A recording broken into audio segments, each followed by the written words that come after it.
¿Has jugado alguna vez con un molinete de papel? Yo sí, y como verás, sigo jugando.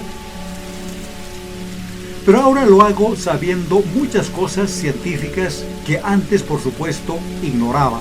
Ignoraba completamente. Te explico.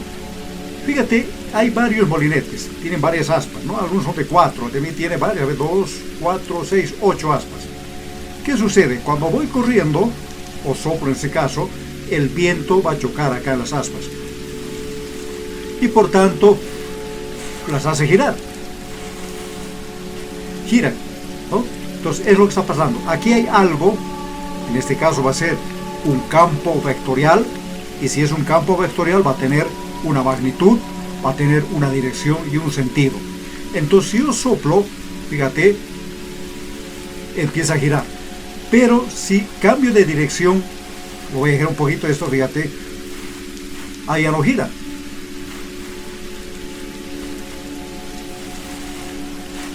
Entonces, para que este molinete empiece a girar, se necesita que esté en el ángulo perfecto. Por supuesto que puede girar mucho más rápido si ese ángulo de incidencia de ese vector, de esa función vectorial, ese campo vectorial, va a ser el adecuado, que va a hacer rotar justamente a las aspas. Y en este pequeño juguete de papel, está oculto otro operador diferencial de gran importancia en muchos campos de la física y de las ingenierías en general. ¿Cómo se llama el mismo? Te lo digo a continuación. ¡Comenzamos!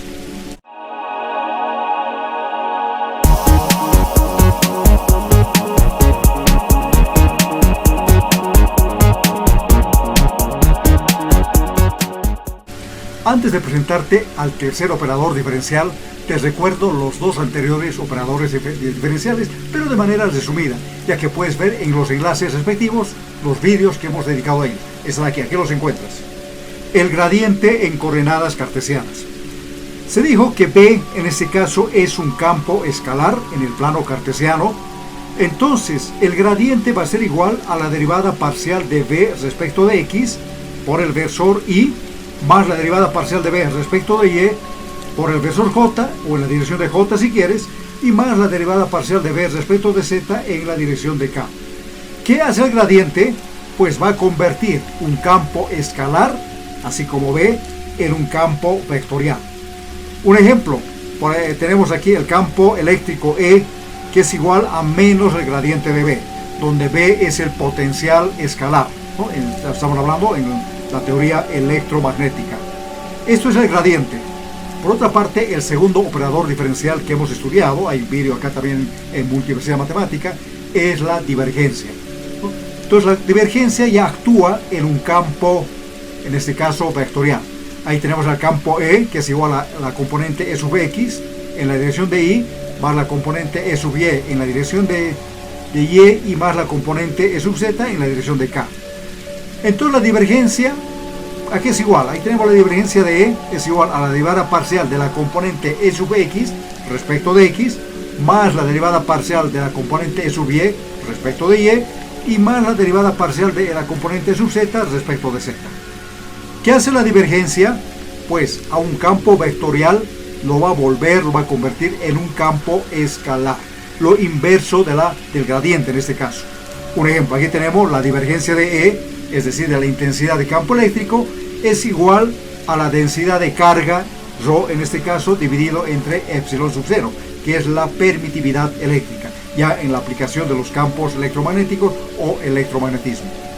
Ahora bien, te presento al tercer operador diferencial, muy usado, por ejemplo, ya te dije, en los campos electromagnéticos o electromagnetismo. Y este campo se denomina el rotor. Sí, como lo escuchas, el rotor es el tercer operador diferencial que lo vamos a estudiar ahora. Efectivamente, el rotor es otro operador diferencial que, a diferencia de los dos anteriores, se aplica a una función o a un campo vectorial, de variable vectorial, y el resultado también es un campo vectorial, ¿no? O sea, cuando aplicamos el rotor a un campo vectorial, obtenemos otro campo vectorial, de variable vectorial. Matemáticamente te lo explico a continuación.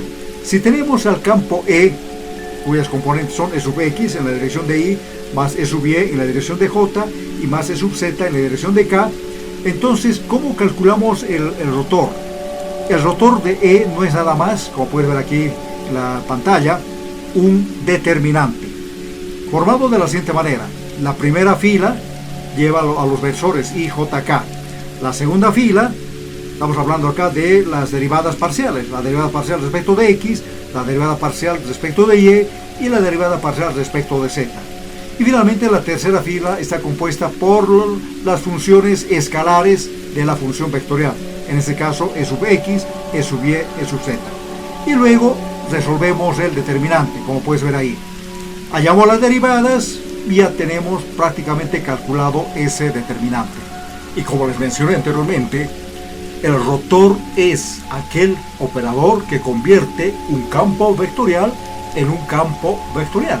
Como pueden ver ahí, la función E, una función vectorial de variable vectorial, se va a aplicar al rotor y lo que vamos a tener es el campo vectorial, pero el rotor del mismo. Y por supuesto el rotor tiene muchas aplicaciones en diferentes campos de la física y la ingeniería. Aquí les muestro dos ejemplos de la teoría electromagnética. Dos ecuaciones de Maxwell, lo pueden ver ustedes aquí. Dice, el rotor de E es igual a menos la derivada de B respecto de T. Es decir, el rotacional de la intensidad de campo eléctrico se opone a la variación de B. ¿Pero qué es B? B es la densidad de flujo magnético, se opone a esta variación respecto del tiempo. Entonces es una fórmula, una ecuación de Maxwell. Y la otra es muy similar, pero para el campo magnético. El rotor de la intensidad de campo magnético es igual a J, J es la densidad de corriente de conducción, más la variación de D respecto de T, es decir, la derivada de D respecto de T. ¿Y qué es D? D es la densidad de flujo eléctrico. Entonces aquí tenemos dos aplicaciones que se usan mucho, estas ecuaciones, y otras por supuesto van a dar lugar a la ecuación de una onda electromagnética, propia del electromagnetismo o de los campos electromagnéticos. Pero como los anteriores operadores diferenciales, el gradiente y la divergencia, el rotor también se lo puede formular en otros sistemas de coordenadas, no solamente en el cartesiano. Estoy hablando correctamente de las coordenadas cilíndricas y las coordenadas esféricas, que son las más utilizadas, aunque hay por supuesto otras más. Y a continuación les voy a explicar brevemente cómo se expresa el rotor en estas coordenadas. Aquí tenemos el rotor en coordenadas cilíndricas. Hay una función vectorial E, que va a depender de las variables ρ, φ y z. Esto es igual, fíjense, a la combinación lineal, si quieren, de las componentes o las funciones escalares E sub ρ, multiplicado por el versor E sub ρ, más E sub φ multiplicado por el versor E sub φ, y finalmente E sub z multiplicado por el versor E sub z. Entonces, el rotor de E tiene unas pequeñas variaciones respecto al rotor en coordenadas cartesianas. Fíjense, en la primera fila tenemos los versores, esta es la fila de los versores, pero estos versores están divididos. En el primer caso, E sub ρ se divide entre ρ. El segundo solamente es E sub φ y el último E sub z también dividido entre ρ.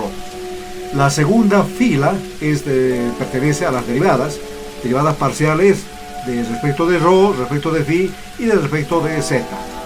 Y al final, la tercera fila, aquí vienen las componentes de la función vectorial. E sub ρ, pero aquí la segunda E sub φ se multiplica por ρ, y finalmente E sub z. Este es el rotor, así se calcula el rotor en coordenadas cilíndricas. Y veamos cómo son este rotor, cómo se expresa el rotor en coordenadas esféricas. Tenemos igual la misma función vectorial, E, que depende ahora de tres variables, r, θ y φ. Y esto es igual a E sub r, por el versor E sub r, más E sub θ por el versor E sub θ, y más E sub φ por el versor E sub φ. Entonces el rotor de E también es diferente, si quieren, a la forma de expresar en coordenadas cartesianas. Y aquí, como pueden ver, la primera fila es la fila de los versores, pero hay diferencia, ¿no? E sub r se divide entre r cuadrado sobre seno de θ, luego E sub θ se divide entre r seno de θ, y finalmente E sub φ entre r. La segunda fila es de las derivadas parciales respecto de r, respecto de θ y respecto de φ. Y finalmente la tercera fila está formada por las componentes de la función vectorial. Aquí tenemos E sub r, la segunda sería r por E sub θ, y finalmente r seno de θ por E sub φ. Entonces, aplicando resolviendo este determinante, reemplazando ahí las funciones escalares que forman parte de la función vectorial, vamos a hallar el rotor en coordenadas esféricas. A continuación vamos a la pizarra virtual de Multiversidad Matemática para mostrarles algunos ejemplos de cómo se aplica este operador diferencial a funciones vectoriales de variable vectorial, tanto en coordenadas cartesianas, en coordenadas cilíndricas y también en las coordenadas esféricas. Vamos entonces al aula virtual, si quieren, o a la pizarra virtual de Multiversidad Matemática. Supongamos que tenemos el campo eléctrico, una función vectorial E, que depende de X, Y y Z. Y esto que sea igual, por ejemplo, a Y, le pongamos Y más Z, en la dirección del versor Y, más X más Z, en la dirección de J, y finalmente más, le pongamos aquí X más Y, en la dirección del versor K. Ahí tenemos el campo eléctrico, que es una función vectorial. Ahora queremos hallar el rotor. Bien, ¿cómo hallamos el rotor en este caso? Hay que resolver este determinante, hay que calcular. Entonces el rotor de E va a ser igual al determinante. Aquí vamos a poner el determinante, donde están las componentes Y, para comenzar, Y, aquí los versores, J y K. Aquí ponemos las derivadas parciales respecto de X, aquí la derivada parcial respecto de Y, y aquí la derivada parcial respecto de Z. Y finalmente ponemos las funciones. La componente E sub X en el ejemplo viene a ser Y más Z. La componente E sub Y vendría a ser X más Z. Aquí ponemos X más Z. Y la última sería X más Y. X más Y. Listo, tenemos ya el determinante formado. Ahora lo que hacemos es resolver el determinante con las derivadas. Entonces el rotor de E va a ser igual. Primero hallamos para I. Entonces sería aquí la derivada parcial. ¿Cómo sería el determinante? A ver, queremos hallar para I. Entonces vamos a anular esta primera fila y con su respectiva columna, y anotamos lo que nos queda en movimiento cruzado, ¿verdad? La derivada sería de Y respecto de Y, ¿de qué? De la función X más Y. Entonces aquí tenemos X más Y. Menos, ahora la derivada parcial respecto de Z, de X más Z, ¿no? Tenemos estos cruzaditos. Teníamos X más Z. Cerramos paréntesis, esto es la dirección del versor Y. Menos, por regla de los determinantes, ahora es menos, aquí viene la otra derivada. Ahora hallamos para J. Para J sería, anulamos igual la primera fila, pero esta vez la segunda columna, y lo que va a quedar, escribimos aquí, sería la derivada parcial respecto de X, de la función X más Y, menos la derivada parcial respecto de Z, ¿no? Z, la función Y más Z. Esto es la dirección del versor J. Finalmente, más, continuamos aquí abajo, vamos a tener, ahora hacemos para acá. Igual, anulamos la primera fila y la tercera columna. ¿Y qué es lo que nos queda? La derivada parcial de X, así respecto de X, de la función X más Z, menos la derivada parcial respecto de Y, de la función Y más Z. Todo esto en la dirección de la componente o del versor, mejor dicho, K. Ahí tenemos el rotor. Lo que tenemos que hacer ahora es justamente derivar. Hagamos eso. El rotor de E, así en el ejemplo, es igual. Veamos la primera derivada. La derivada de E, la función X más Y respecto de Y. Eso, como verán, es 1. Menos la derivada de la función X más Z respecto de Z. Eso también es 1. En la dirección de Y. Menos la otra derivada. Aquí tenemos, aquí me faltaba un paréntesis, lo cerremos aquí así. La derivada de la función X más Y respecto de X, que es 1, menos la derivada parcial de la función y más z respecto de z, que también es 1, en la dirección del versor j. Y el último sería la derivada de la función x más z respecto de x, que es 1, y menos la derivada de la función y más z respecto de y, que también es 1, en la dirección del versor k. Entonces, si se fijan, aquí tenemos que todo esto es 0. 1 menos 1, esto es 0, esto también es 0, y 1 menos 1, 0. Por tanto, este rotor había sido igual a 0. En este caso, cuando el rotor es igual a 0, vamos a inferir de que el campo E, en este caso la intensidad de campo eléctrico, es, pongamos así, es un campo irrotacional.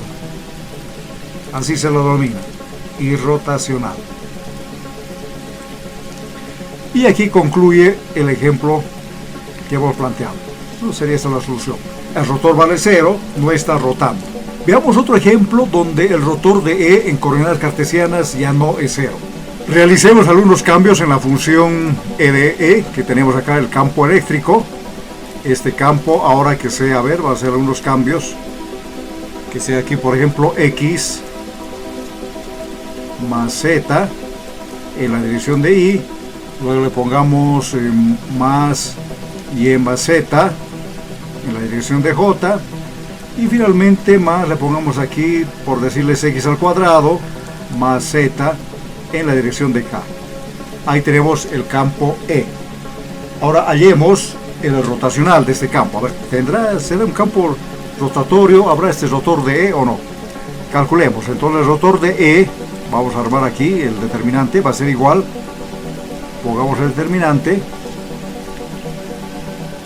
Aquí están los componentes de los vectores, el I, J y K. Ahora viene la derivada parcial respecto de X, la derivada parcial respecto de Y la derivada parcial respecto de Z. Y aquí en la tercera fila colocamos las funciones. La E sub X, en el ejemplo es X más Z, que sería X más Z. La E sub Y vale Y más Z. Y finalmente la E sub z es igual a x al cuadrado más z. Ahí está el determinante. Y ahora lo que vamos a hacer es justamente resolver el determinante, hallando el rotor. Entonces el rotor de E va a ser igual. Ya sabemos cómo se calcula un determinante. Hallemos por ahí.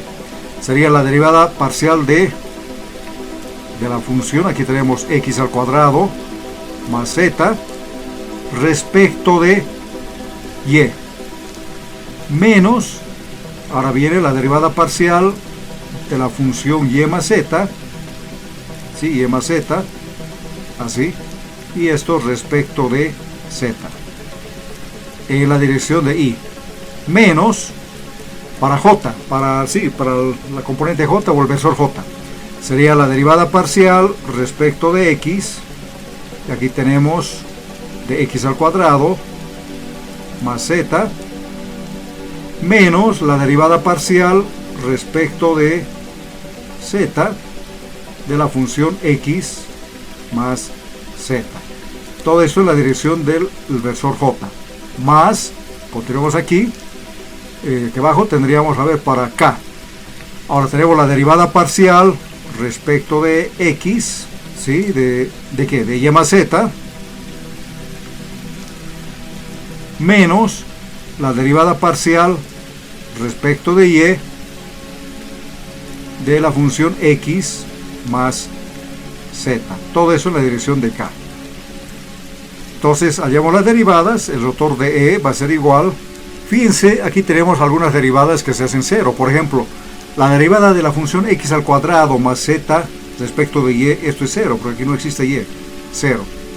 Esa otra función sí va a existir. Aquí tenemos el respecto de xi respecto de z también. Aquí abajo, y más z respecto de x, eso también se hace 0.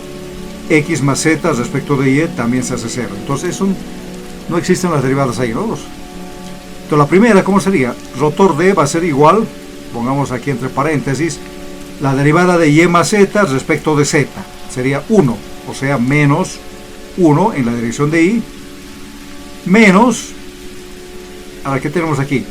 La derivada de la función x al cuadrado más z, eso sería 2x, así, menos, ahora, la derivada de la función x más z respecto de z, eso es 1, o sea, sería aquí 1. 2x menos 1 en la dirección de j. Y no existe para acá, fíjense, 0, ¿no? Si quieren lo ponemos aquí, 0 en la dirección de k. Tenemos eso. Hagamos algunas operaciones, tendríamos el rotor de E, va a ser igual a menos I. Aquí tendríamos, pongamos más 1 menos 2x. Esto en la dirección de j. Entonces, fíjense, ya hemos encontrado la solución, hemos encontrado el rotor en este caso, que es diferente de 0. Entonces decimos que el campo vectorial o la intensidad de campo eléctrico es un campo rotacional, ¿no? Va a rotar este campo. También se pueden hallar, digamos aquí, las del rotor, evaluar en un determinado punto. Pongamos aquí un ejemplo, a ver, queremos evaluar en el punto, le pongamos 1, 2 y menos 3. Queremos ver cuánto vale el rotor en ese punto. Lo único que hacemos aquí va a ser, es muy sencillo, en el ejemplo, rotor de E va a ser igual, en la dirección de I es una constante, no cambia para nada, se mantiene menos I, más, aquí sería 1 menos 2 por X, pero X en el ejemplo vale 1, ¿no? Esto tenemos X, Y y Z. Entonces aquí sería 1 en la dirección de todo esto en J. Entonces el rotor de E, en este caso particular, en el punto 1, 2, menos 3, va a ser igual a menos I. Y aquí tendríamos 1 menos 2. Y aquí tenemos menos. Sería menos 1, o sea, menos J. Listo, hemos encontrado el campo, el rotor de E en ese punto. Como es un vector, también se puede sacar su magnitud, ¿no? Se puede sacar su ángulo, etc. Entonces, de esa manera calculamos el rotor en coordenadas cartesianas. En este siguiente ejemplo vamos a hallar el rotor en coordenadas cilíndricas. Entonces pongamos aquí que la función E, o el campo vectorial, si quieren llamarlo así, la intensidad de campo eléctrico es E, va a depender en ese caso, pongamos así, a ver, de las variables ρ, estamos en coordenadas cilíndricas, el ángulo φ y z. Y aquí está el rotor, fíjense, en coordenadas cilíndricas. Entonces, pongamos una función, a ver, una función E que dependa de ρ, φ y z. Esto va a ser igual, que pongamos acá, por decirle, seno de φ por el versor E sub ρ. Luego le pongamos aquí, a ver, más coseno de φ sobre ρ por el versor E sub φ, y aquí que sea menos ρ por z en la dirección del versor E sub z. Listo, ahí tenemos el campo vectorial, la función de campo vectorial, que puede ser, desde la física, el electromagnetismo, la intensidad de campo eléctrico. Hallemos el rotor, ahí tenemos la expresión del rotor, entonces lo pongamos ahora en, ya con la función, sería el rotor de E, va a ser igual.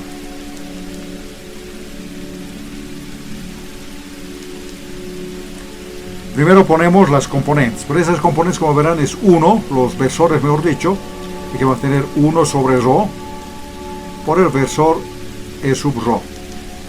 La otra será E sub φ,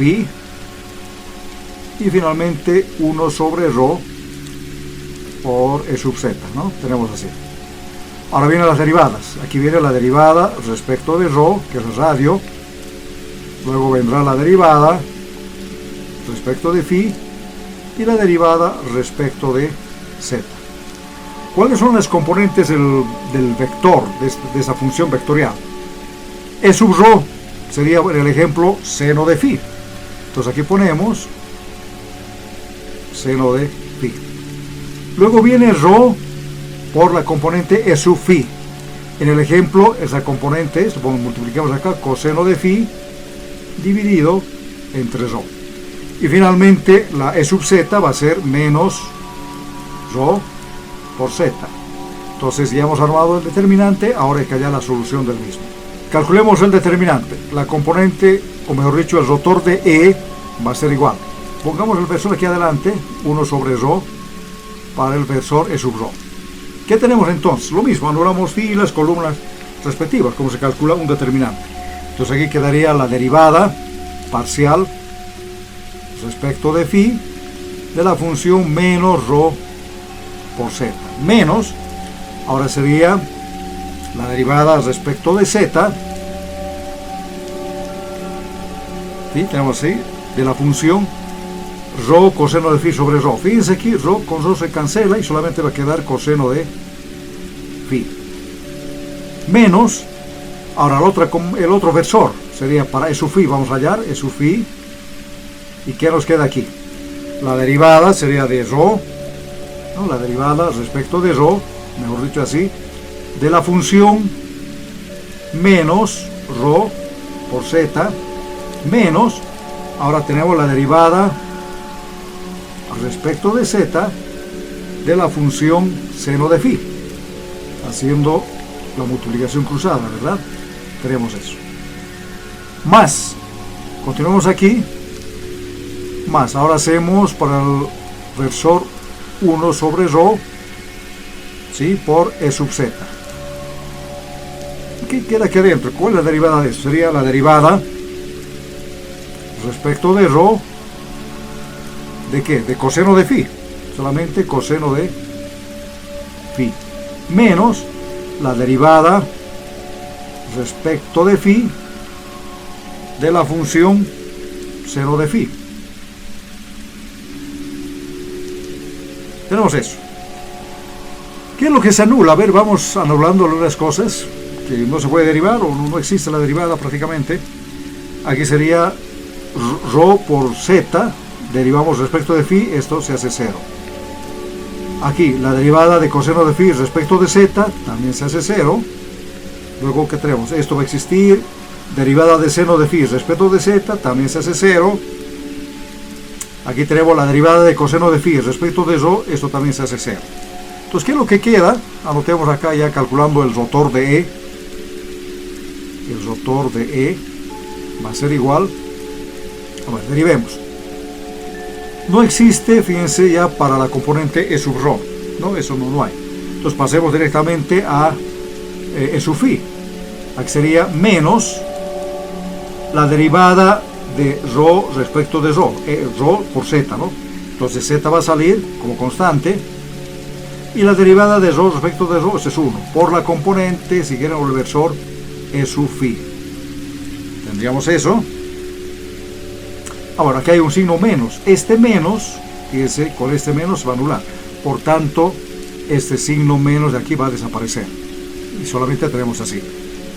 Ahora, para el otro caso, ¿qué es lo que tenemos al final? Aquí viene menos la derivada de seno de phi respecto de phi. Esa derivada, en el ejemplo, vale coseno de phi. Pero está multiplicado por 1 sobre ρ por E sub z. Entonces coseno de phi va a estar dividido entre ρ y el versor E sub z. Ahí tenemos el rotor de E. En este caso el E había sido un campo rotacional. Esa es la solución del rotor que hemos hallado. Igual, si conociéramos un punto cualquiera, podemos hallar el rotor particular para ese punto. De esa manera calculamos el rotor en coordenadas cilíndricas. Veamos el siguiente ejemplo en coordenadas, en este caso las esféricas. Cuando queremos trabajar en las coordenadas esféricas, sabemos que E, o cualquier función vectorial, podemos escribir así: E va a ser igual a E, que depende de 3 variables. Sería en el primer caso R, el vector tita o teta, y acá mejor dicho, la variable teta o tita, el ángulo, y aquí el otro ángulo phi. A ver, pongamos una función. Vamos a tener una función E que depende de R, teta, phi. Esto es igual que sea aquí a R al cuadrado por el versor E sub R, así más 2 coseno de tita por la componente E sub tita también, y aquí que sea menos phi por el versor E sub phi. Tenemos eso. ¿Será este un campo rotacional o será un campo irrotacional? Eso es lo que tenemos que ver. Entonces voy a anotar acá el rotor. Calculamos el rotor de E, que es un determinante. Pongamos acá el determinante, vamos a formar ese determinante. Y eso va a ser igual a ¿qué? Tenemos, como ven aquí en la ecuación, 1 dividido entre R al cuadrado por seno de θ por el versor E sub R. El otro sería 1 sobre R por seno de θ por el versor E sub θ. Y finalmente 1 sobre R por E sub phi, es el versor E sub phi. Las derivadas, aquí viene la derivada parcial respecto de R, la derivada parcial respecto de phi o de θ y la derivada parcial respecto de phi. La función E sub R, la función E sub R en el ejemplo es R al cuadrado. Ahora viene R por la función o componente, si quieren, E sub θ, que en el ejemplo vale 2 coseno de θ. Y la última sería, hay que multiplicar acá por R seno de θ, por E sub phi. Y E sub phi en el ejemplo es solamente menos phi. Ya hemos hallado, hemos formado, mejor dicho, el determinante. Y ahora vamos a resolver. Entonces tenemos el rotor de E, va a ser igual. Calculemos para la primera componente. Lo voy a poner adelante aquí, sería 1 sobre R al cuadrado por seno de θ en la dirección E sub R. Vamos a hallar eso. Entonces, ¿qué tenemos aquí? Si hacemos la multiplicación cruzada, sería la derivada respecto de θ, ¿de qué? De la función. Tenemos aquí R, quedaría aquí, fíjense, menos, sería menos phi por R, menos R por phi, si quieren así, por seno de θ. Menos, ahora la otra derivada, sería menos la derivada de phi, la derivada parcial, mejor dicho, respecto de phi, de la función, tenemos acá 2R coseno de θ. 2R coseno de θ. Y ahí cerramos el paréntesis, y ya tenemos la dirección del versor E sub R. Menos, ahora hagamos aquí, a ver si es que va a entrar en esta parte.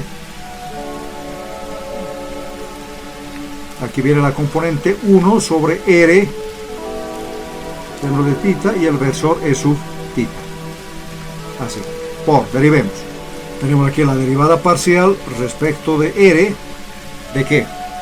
Tendríamos menos R por phi por seno de θ, ¿sí? Menos la derivada parcial respecto de phi, así de qué? De R al cuadrado. R al cuadrado, y ahí cerramos. Más, continuamos aquí abajo. La última componente sería, a ver, 1 sobre R por el versor E sub phi. ¿Y qué tenemos aquí? Vamos a tener la derivada parcial respecto de R, quedaría aquí de 2R coseno de θ, menos la derivada parcial respecto de θ de la función R al cuadrado. Muy bien, veamos qué cosas se eliminan, qué cosas se hacen cero o tal vez ninguna. ¿Ver? Esta va a existir acá, esta θ respecto de phi, esta no hay, fíjense, no hay acá una función, ¿no? 2R coseno de θ, no hay phi, esto se hace cero, no va a haber eso.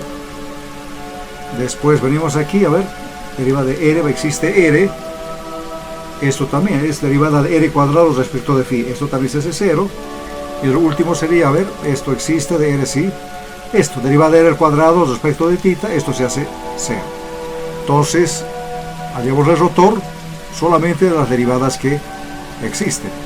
El rotor de E va a ser igual, tendríamos aquí a 1, luego simplificamos, 1R al cuadrado, seno de θ, en la dirección de sub R.